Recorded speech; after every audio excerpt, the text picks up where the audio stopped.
This is Blythe Baines, and you're listening to Inspirado Projecto. This is Nick Nolte again.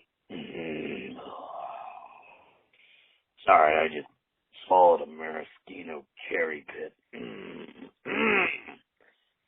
Okay, listen,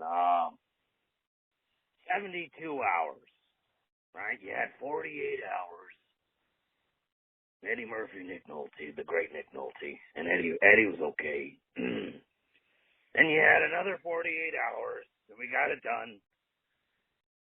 But now, the next one, I don't know, 72 hours. Why not? What can you not do in 72 hours? We find the bad guys, we put them in jail, we have a good time, we have some laughs. 96 hours. We're gonna need 96 hours. That'll work. I gotta call Walter Hill. Thank you, Inspirado Projecto.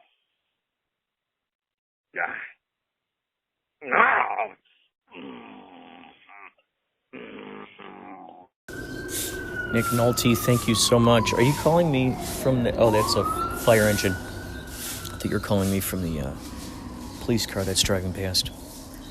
Thank you so much, Nick Nolte. I love that idea of 96 hours. That's more than anybody could ever ask for. In this day and age of prequels, sequels, sesquicentennials, bicentennials, quadcentennials, quantum-tennials. It's like a quantum amount of ennials. Ennials.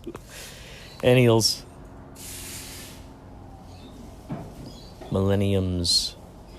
Why do they call millennials? Why don't they just call them millenniums? Because then it's like Millennium Falcons. Just call them Falcons.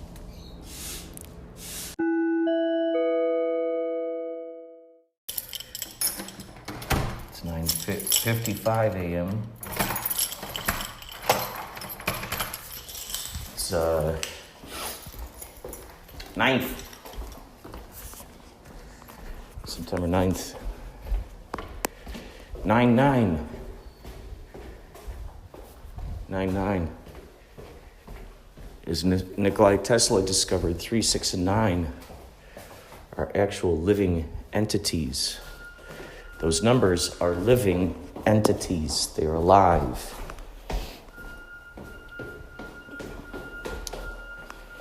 I suppose, in a sense, all numbers are alive.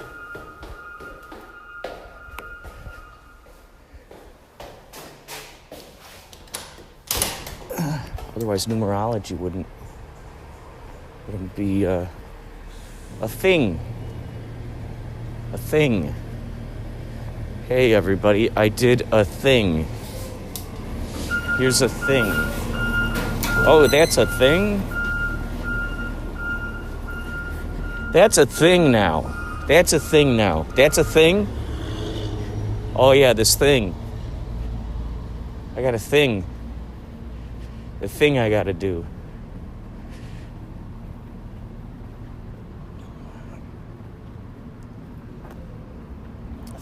The thing I gotta do. So I woke up, got out of bed, realized I was out of coffee, and scratched my head. So I wrote down a list and took a pick. And turned on my podcast and talked to you.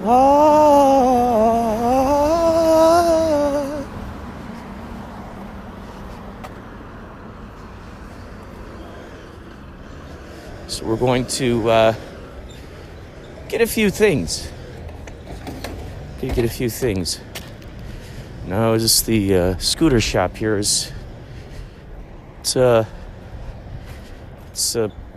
shaping up nicely, I think. I think it's shaping up real nicely. The trucks have pulled in with these scooters that they're bringing into the place. which used to be Eddie Bryant's video store.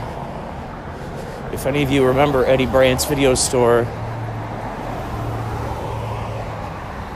it was an iconic video store. Iconic. That's where I met Angeline. It's another iconic Hollywood situation, a Hollywood thing, if you will. The Angeline thing. Look up Angeline Billboards. Angelyne Billboards. Angeline Billboards. And go down a little rabbit hole there.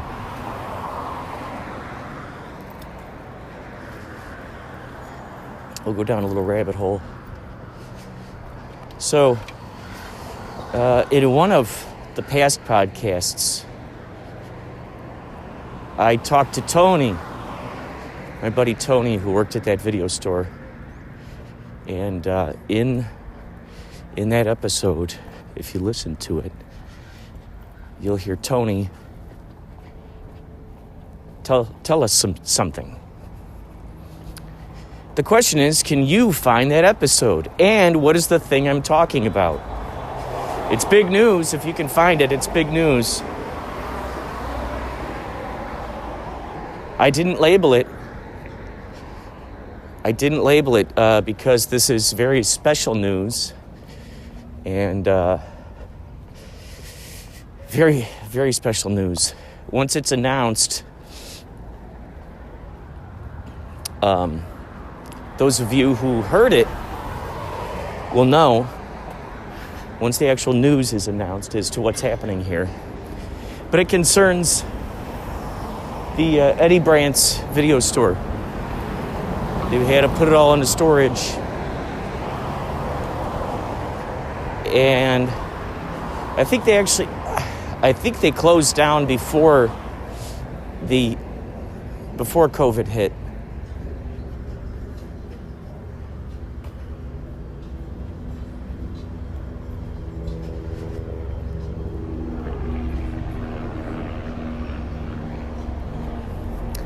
They were just great people. You go in there, you get all these really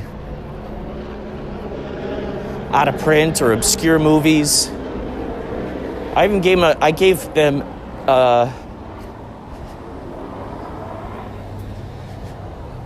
let's see. I think I gave them all of my VHS tapes, now that I think about it. I think I just donated them all to him. I also gave him a copy of Max Neptune and Menacing Squid, and that felt real good, knowing that my movie was in a video store. That was awesome. So Eddie Bryant's, they would sometimes have movies in there that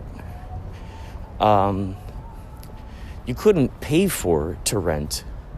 But they were just sort of, I don't know what it was, but there were certain movies that maybe they weren't allowed to rent or something, but they would give them like basically if you would rent a movie, you could sort of borrow one of these other movies without basically having to rent it. I don't know if that makes sense or not. Good day. And so, hey, so you basically, I don't know, maybe it was a movie that was, I don't know why they had special movies like that, but it was really cool. Because it's like, oh, if you rent these 3 movies, you can also borrow that movie, take it back, of course. So, just a really good group of folks. And in one of these episodes, Tony told us what happens with that building, where it's at right now, where it's going, who's connected. That's the aspect I can't talk about. Anyway, we're about to go into the grocery store here. Thank you for listening. We'll talk more later.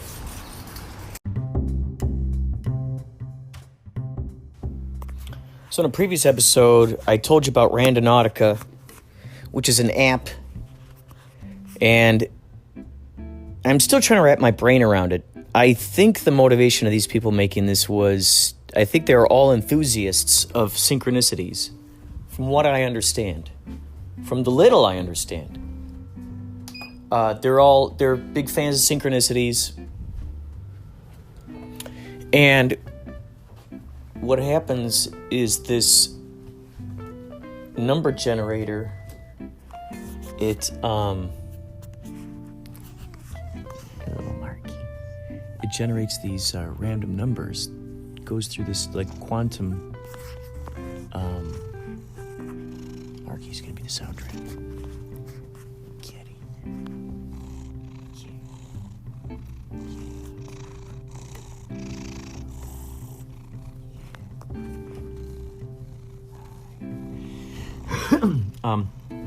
It generates these random numbers, and it finds you coordinates. And there are 3 different ways of finding a point. First of all, what you do is, so you download this app, and the idea is that you put out an intention.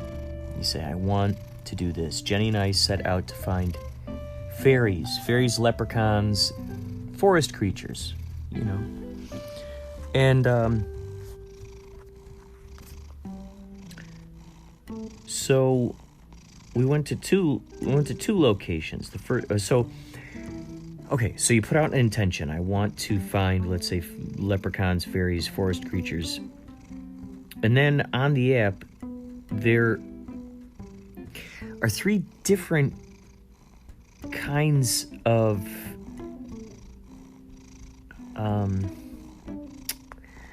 I don't know what you call them. Different points that you can choose from. I don't even know how to describe them, really. And then I think it asks you to choose a particular source that's going to generate the random numbers for you.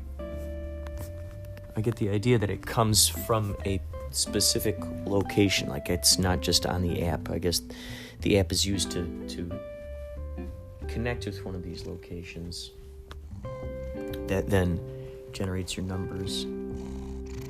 And so the first place that it took us was an area where there's a lot of construction going on, actually. A lot of construction was going on. And it was right kind of out near the front of a house.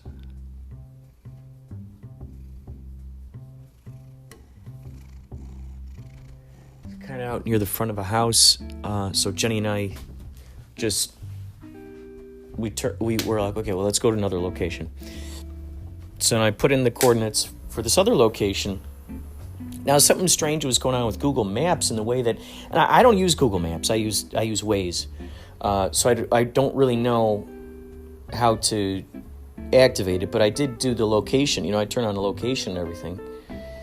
But Google Maps wasn't doing like what Waze does for me, where it kind of goes, okay, this is where you're going, and turn left if you miss that street. If you miss places or you make the wrong turns, it'll give you alternate directions. Well, this was just kind of showing where we were on the map and where the location was that we had to get to.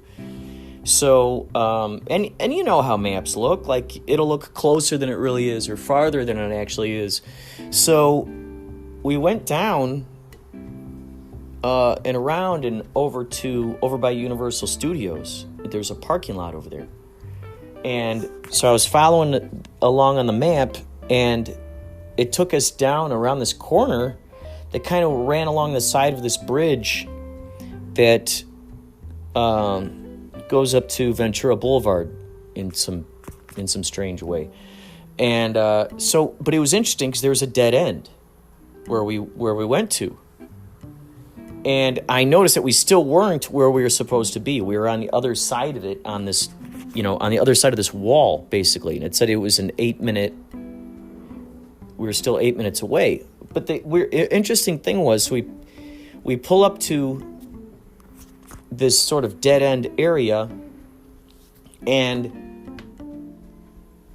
Jenny goes, "Hey, there's a laptop bag up there." wonder what's in that laptop bag. And it was up on this hill. And so I went up there and I brought it down. It was heavy. And so the zippers were closed with a string. There was a string that was tied. It had tied the zippers together so you couldn't open it really. So Jenny, luckily, she had a knife in the trunk. And I used that. We open it up, and we open up this bag.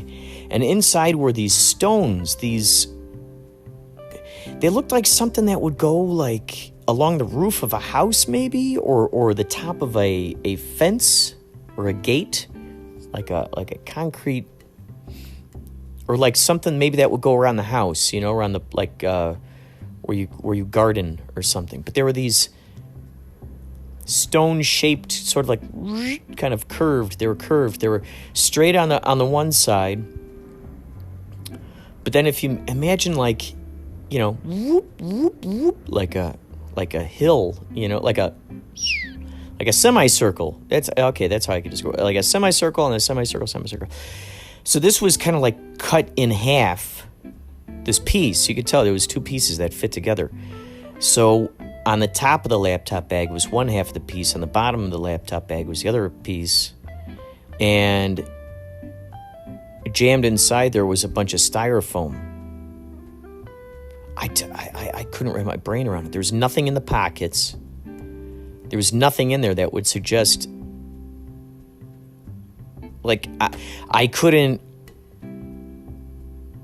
There was no clue. There were no clues. There's nothing to suggest that it belonged to someone or any clues as to how it got there. But so we just thought that was quite interesting, that here we were, even though we kind of stopped and we went the wrong way, I'm putting in quotes, we ended up at this laptop bag.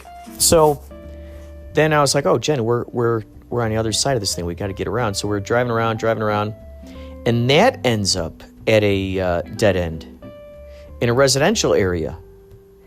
And the place that we were looking for was like right on the other side of this fence. That, and I think the people were home, but it kind of went down a hill. Interesting. So the first one was up on top of a hill. This one was kind of on the side of a hill.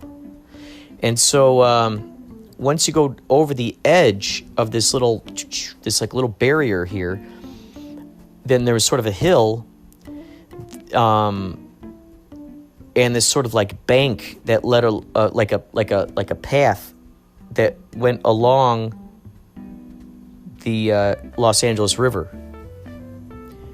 And Ryan McGonigal had called me at that time, so I was talking with him about stuff. And so Jenny and I, we decided to go over the fence and just go over the edge, over the hill. And we decided to go walk towards this one area where, and it's interesting because the LA River was there, and then there was like a bridge. There's another bridge.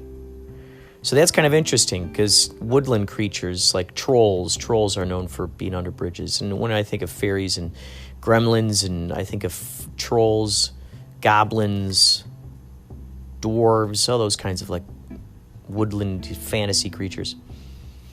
So we went towards one direction, and then there was like a fence over there. It was someone's private property, and said, "Smile, you're on camera." But we went in that direction because there was sort of like some nature over there. And then I was like, "Oh, Jenna, let's go in this other direction towards the bridge. It looks like there's some bushes and stuff over here." So we're walking along. We noticed all these beer bottles lined up. There's some like whiskey bottles, just some like liquor bottles, kind of lined up in a line. And then beyond that were 4 or 5 bottles of a beer. It was an IPA, and the IPA is called Elysium, and it was the Space Dust, the Space Dust brand. And if any of you know the Space Dust brand, on the bottle is it looks like a fairy. It looks like a little woodland creature. It's a little green-faced creature. It totally looks like something like I'm immediately thinking of the Jolly Green Giant and that little guy. Ho, ho, ho. Green Giant. And then there's the other little guy with the all in green. But when you think of elves, you think of leprechauns and fairies, and they're like green-skinned kind of. I think of them as like these little green-skinned kind of plant creatures. And on these bottles were these little faces. Let me see. I'm gonna roll the footage. I'm gonna look at this. There were 1, 2, 3, 4, 5. Five of them up there. Synchronicity. Wow. So interesting. And there's a telephone pole nearby, which I took pictures of. Let's see if there are any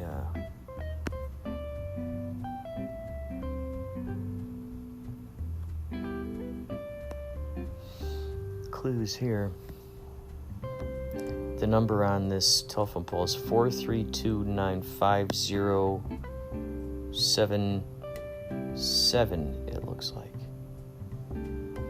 So if that number means something to you, 432-950-77.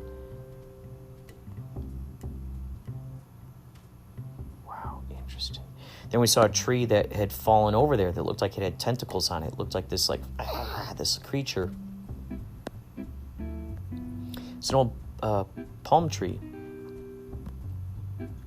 All the palm leaves. So it was really... Wow, so interesting. So in a sense, I mean, we might not have seen physical, like real life fairies, but I would say that the fact it was called space dust,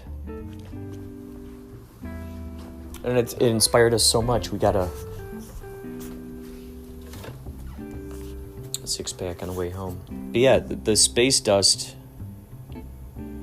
it's a little green face, and then coming out of its mouth is like all this cosmic dust. It's all smiley, wide-eyed. Wow, incredible. It's so incredible. I mean, space dust, like the universe is going, yep, we're here with you. So test it out if you want. Randonautica. See what you come up with. I'd love to hear what you find. Call me on the hotline, 561-203-9179. Call me on the hotline. It's also the Wisefinger hotline. Leave a voice message on there. You can also email me, inspiradoprojecto@gmail.com. Email me your story if you did Randonautica. I'd love to hear your story. I'll put it on the podcast. All right. That's all for now. Thanks for listening. Take care. I was just thinking about the idea of how I haven't been totally truthful with this podcast in terms of this was basically going to become my audio diary, my audio journal. And there are things that I've written down that I haven't told you about. I think some of the reasons are, I'll first say the reasons. The reasons is that these are such important ideas to me that I want to be a part of. I want to make these things. Now, I want to, if I'm going to make this with people, I want to be included on these ideas. Rather than someone just taking the idea and running off with it, some executive out there, and you're going, oh yeah, this is great. I was looking for ideas for movies, and here's this perfect idea for a movie, and okay, cool, thank you so much, and sayonara. And then I end up seeing my movie idea getting made into a movie, and I'm wondering, how the heck did that happen? Not realizing that one of my listeners was a financier or movie producer who then was able to just go ahead and hijack that idea. And I you know, which is crazy. Why am I envisioning that kind of horrible ending? Why? Because after all, it would just become a reaffirmation that I just need to just create my creations the way that I'm creating them. Now, I used to say, look, if you're going to use my ideas, please at least credit me or include me in them in some way. If you're going to make a movie out of this idea or a song, because I do read my idea book a lot, and I will read from the past. So I was thinking about this. I was thinking about the idea of how writers, well, heck, just like I expressed, someone taking this idea and running off with it. It's like, why not include those people? We've heard of so many stories like that where people go in and they pitch an idea. What was it? I think someone was telling me Two Broke Girls. There's a whole story about that. They know the girl who actually wrote the Two Broke Girls pilot. And then the person they pitched the idea to then said, no thanks, we don't need that. And then they went off with the producer and created the show anyway. And then the original writer, the original creator of that show was then, you know, just not even known as, not even accredited as the one who came up with that idea. Could you imagine if they just gave a little bit of credit to that person? It could make everybody's lives so much better. Number one, for the collaborative spirit, just for the give and take of it, and bringing someone into the fold who really, you know, would appreciate the leg up, would really appreciate and be grateful for that opportunity. So it's just great to, you know, it's great to be in those positions where you share credit on stuff if you're both creating together. It's just kind of a rotten idea to just take people's ideas and go off and create with it. Now, I was thinking about this. So there are the writers who are worried about bringing these ideas into these producers because they're worried that those producers are going to say, well, we reserve the right to say no to your project because we might already have something in the archives that resembles that. And that's what they can always hide behind. You know, if you pitch this to us, we say no, that's because we already have something in the archives that one of our writers has thought of. Or there are those cases where they go, okay, well, if you tell us your idea, we can't guarantee that we don't have that idea or whatnot. Or if we use that idea, we're not going to include you. I don't know exactly. There's so many of these crazy rules. So I was just thinking of the other side of the table, being the one who decides, okay, I've got a bunch of ideas here that I'm brainstorming, I'm working on. I'm going to open up my resources to other writers to say, look, pitch your ideas to us because we'd like to, you know, we would say we got some financing. We want to hire you guys and put, you know, if you pitch ideas to us. Now, what if I already have an idea about let's say, I know, how about a colony of fish? They just fall from the sky. And they're fish with legs. So they got legs and they can jump far. So these are fish that fall from the sky. They land in an area during a rainstorm. And these things hop around and they kill the villagers. Okay, let's say I've got this movie idea brewed up. I've been wanting to do this for the longest time. That's something I want to do. And it's going to be called It Came from the Clouds. Or They Came from the Clouds. Whatever. And I got this idea and I've been brewing on this thing. I've been thinking about this. And then someone comes along I open up the doors to writers coming in. The writer goes, hey, I got this idea. It's like it's these fish creatures that fall from the sky, and they land, during a rainstorm, and they start, destroying the town, eating people. Now, there's an egotistical piece of me that steps in and goes, just out of sheer principle. There's that ego self that's tapping at the, going, hey, don't let that person in. You had that idea first. And now, if you let them in, they might rearrange your original idea that you had all along. You've been working hard to do. But then if you bring them in and you tell them, look, I already have a concept remarkably similar to that. Do you want to be a part of this? They might come in and go, okay, well, did you steal these ideas from me? And you go, no, I swear. We've had meetings about this idea and stuff like that. But, okay, so if you bring them in,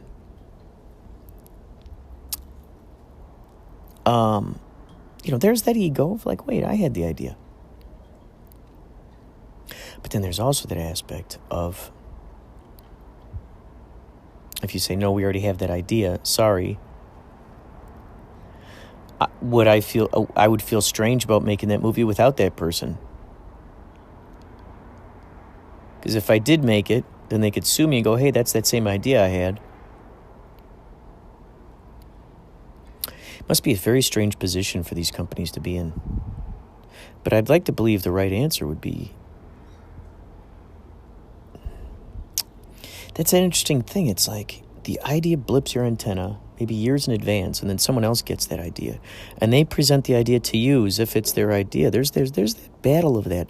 There's that battle of that egotistical aspect where it's like, no, that was my idea 3 or 4 years ago, and now you're telling me the idea as if it's yours, as if it's brand new. And then there's that egotistical self that says, no, you need to know that I had the idea first, and you're just riffing off of an idea that I already had. You need to pay respect to that. Well, what? You gotta realize that I already had this thing all, thought out already. There's a whole version I got invented. Now you're telling me this idea, but now you're adding that whole version to it. It's like, wow, what a strange. But you could collaborate. See, that could be the universe going, look, this person has this idea. You have it too. Let's work together because we could grow. Evidently we're blipping on the same waves here. We're in the same brainwave reservoir here. So let's both tap into it. Let's relax. Let's hang out here. Have a good time. Keep on dreaming. Keep on imagining. And build this thing together. Because after all, wouldn't this be the most ideal mind to collaborate with? When you collaborate on projects, you want to work with people who are, I'll say this, dreaming up more of that reality, adding upon it. There's enough room for all the ideas.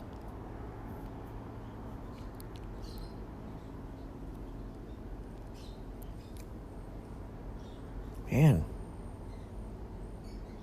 It's so interesting because like with one movie, there's so many different perspectives.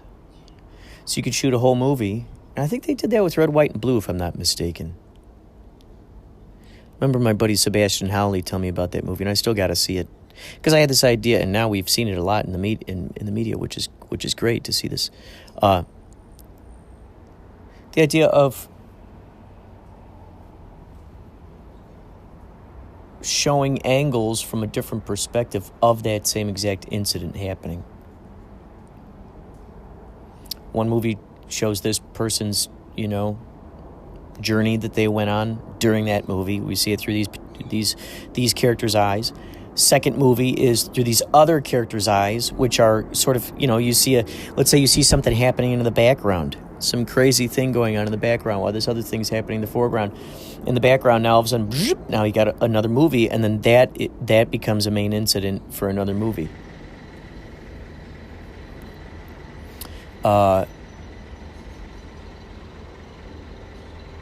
then, another movie, same thing. And we've seen a lot of this type of stuff happening, like, for instance, in Lost.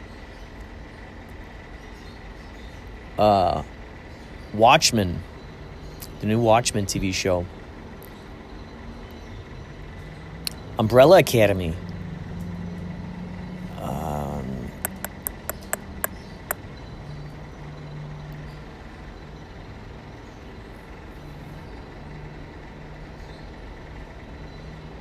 So interesting how time can be so relative in particular characters' eyes. I don't know if I talked about this with Twin Peaks Season 3. I've been watching that.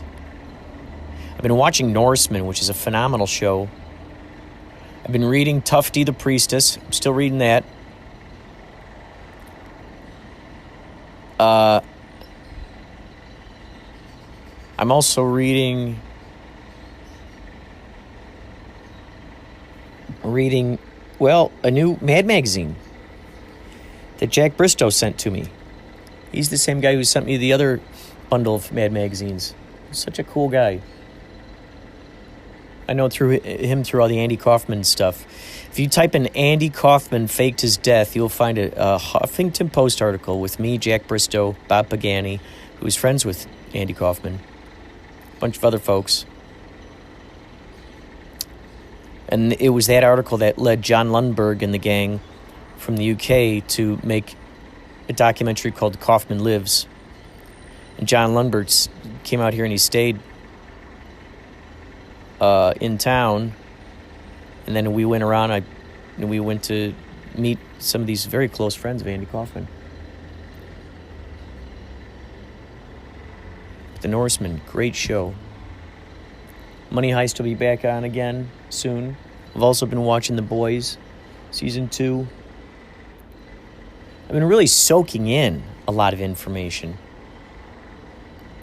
I was used to putting out, I'm also creating a lot of TikTok videos too. Having fun with those. I'm getting kind of addicted to that. Wisefinger Lab is paused for a moment. Just pause, just for a moment.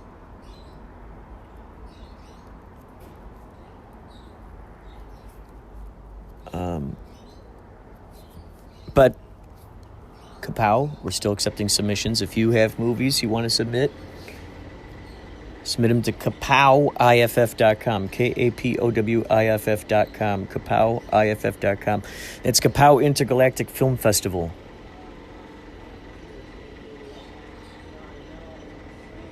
You, of course, can leave me some messages. Inspirado Projecto at gmail.com, and I'll put them into the show. I've also been going down the rabbit hole of Mesmer and Braid. MESMER and BRAID.com. mesmerandbraid.com. Take that collaborator test. It's a whole new ARG if I didn't talk about it already. Alternate reality game. I feel like I'm getting close to the epicenter here. I think I'm figuring out who the key players are. It's a lot of fun to see how it's all unfolding. Following all the Andy Kaufman stuff has sure sharpened my perspective when it comes to the media duping the populace. I'd say rewatch 1984 if I were you. Two good companion pieces would be watching 1984 and V for Vendetta. Watch 1984 first, and then V for Vendetta, and then let me know what your thoughts are. I'm not even going to give anything away. But it was a mind bender. I saw those two movies within probably a few days of each other, and I was astonished. I was astonished with what I found. Check those out. Yachtly Crew is going to have a show, by the way, October 2nd. October 2nd. It's going to be in the town of Rubidoux at a drive-in. By the way, those fires are going like crazy all across the West Coast. Let's put out the good vibes for those fires to stop. Right now, I smell the smell of campfire burning. There is a cloud over everything. All those fires in the northern California. Oh my gosh, so sad. There's some party and they use pyrotechnics there. They started a fire. I mean, are those people held accountable? If you accidentally start a fire that burns down all these homes, kills people, burns up, 43,000 acres, are you at all held responsible for that? Would that be at least a misdemeanor? Would that be, would you get arrested for that? Would there be a penalty? I realize, I think inside there's that idea of,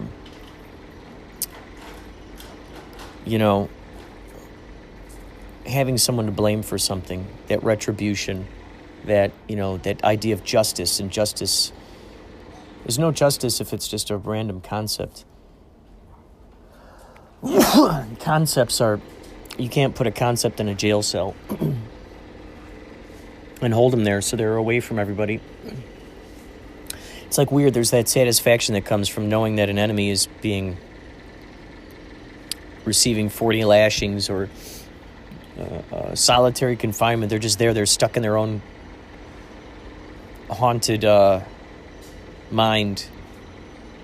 Ultimately, there's that idea that you don't want them to get away with it again. You just don't want them to do it again. Like, come on, just be good. Ideally, you're an upstanding citizen and you're good to people. That's the ideal situation. That's the ideal. It seems to be the desired default is one who does the golden rule. The golden rule is akin to standing in the mirror. I'm learning so much from reading Tufty the Priestess. It's so interesting how it's using the mirror analogy. This is another example. Oh my gosh. And this just falls right in line with the whole ubiquitous serendipitous ubiquity, which I'll get deep into at some point. Ubiquitous serendipitous ubiquity. USSU, that's USU. It's the term that Eric Kleinberg and I have created. USU embraces coincidences, synchronicities, serendipities, palindromes, infinity, the hourglass. So much. It's amazing how many ideas that have blasted the antenna, and I'm seeing them laid out within this book here. It's exciting. There's like a, hey, create. I gotta tell you, man, this is so strange, man. I'm seeing pictures of people out there outside, and it looks like Blade Runner outside. It looks like Mars because it's just all fog up in the sky right now. Son, we know that you're up there behind this fog. You're up there still. You're still up there. There's an illusion cast before us that you're not there, but you are. I wonder if you could project, on a ceiling of fog. That's kind of like a projection screen. I wonder what would happen if you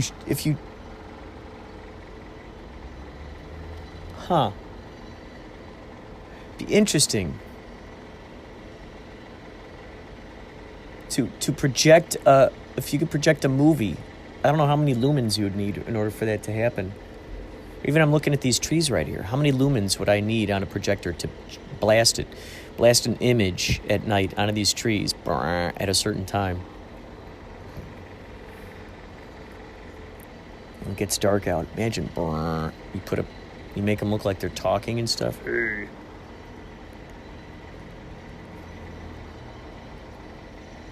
Wow. It's astonishing. Progress is being made. Jackhammers, that's the sound of progress, I think, right? I think that's the sound of progress. Progress? Hello, Mr. Progress.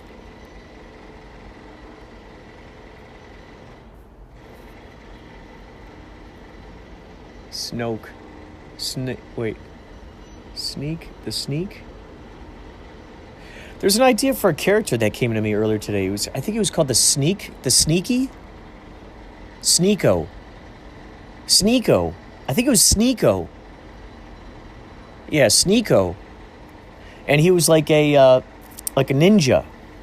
Like he could sneak around so well. He was almost silent.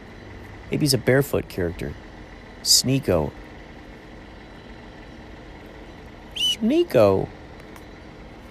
All right, folks, that's all for now. Thank you so much for listening. Thank you so much for listening. I love it when you participate, too. Participate by calling the hotline, 561-203-9179, baby. 561-203-9179. We'll give you an example after this of some people who've called in. Thank you for listening to Inspirado Projecto.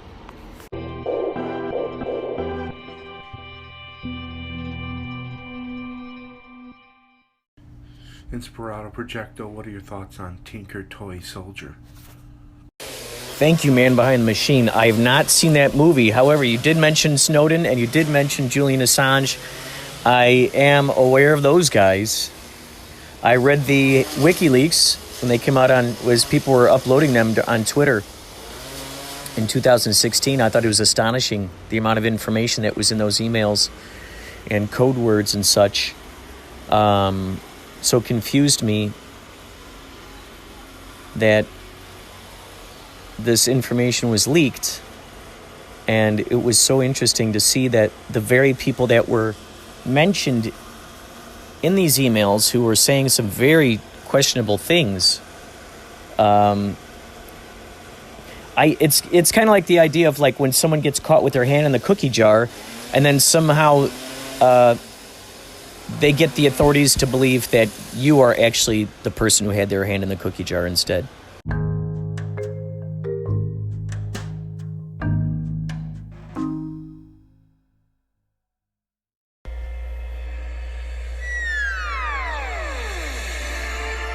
Master, we are now descending onto Earth. What are our next orders? Destroy all humans. You heard the Master. We must proceed and destroy all humans. Start our descension onto Earth. Excuse me. Please do not touch my unblat. Hey, it's okay, man. Hey, I'm with the TSA. Hey. Did you say the TSA? That's right, man. Out of this world, buddy. Yeah. Hey, TSA all the way. I apologize. I don't know where my head was at. Please proceed. All right, man. That's the way. Hey, out of this world. Get out of here. You. Hey. Thank you for calling in, giving us a behind-the-scenes look at the TSA, one of the few companies out there in the world that are allowed to feel you up, feel you down, strip search you, put you in a scanner. It shows all your bits and pieces. A company that can take your stuff, take your family heirlooms even, and throw them in the nearest trash can. Thank you for exposing this clandestine activity. This expose. I vow to let the populace know about what's going on. And you're the one who gave me the perfect PSA about the TSA.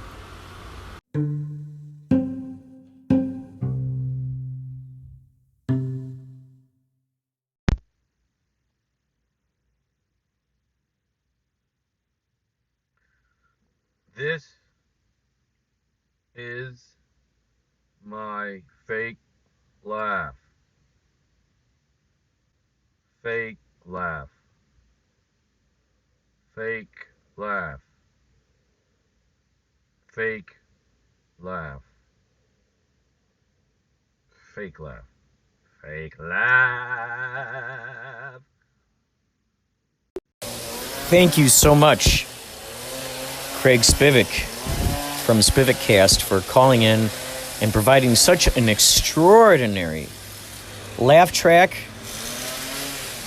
for the world and for society at large and society at small, all the societies within the microcosms, the macrocosms, the planks, the subplanks, and your general subatomic particles, quarks,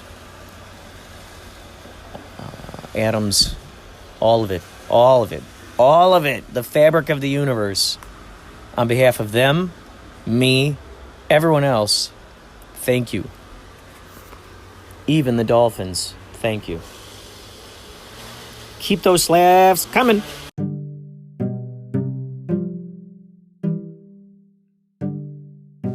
Whoa, okay. I'm composing this very episode. It's the 10th September. In this episode, I've included my buddy Craig Spivek and also a segment from Man Behind the Machine about Tinker Tailor Soldier Spy. And it's so funny because right after I got done arranging this episode, apparently I had my phone on mute. After arranging this episode, I looked at my text messages. There were a bunch of them on there from Yachtly Crew, and then there was one from Craig that said, "I love Tinker Tailor Soldier Spy, by the way. That is all." And I'm like, what the heck? He said that as I was putting this particular episode together, and I just realized that there was another episode that I had done where Man Behind the Machine had asked me if I'd seen that movie. This is the first time he mentioned Snowden and Julian Assange. And wow, I had to document the synchronicity. I mean, it's... You just can't pass this stuff up. You just can't. Oh my gosh. I'm blown away, man. I'm blown away. Oh man, my mind is spinning.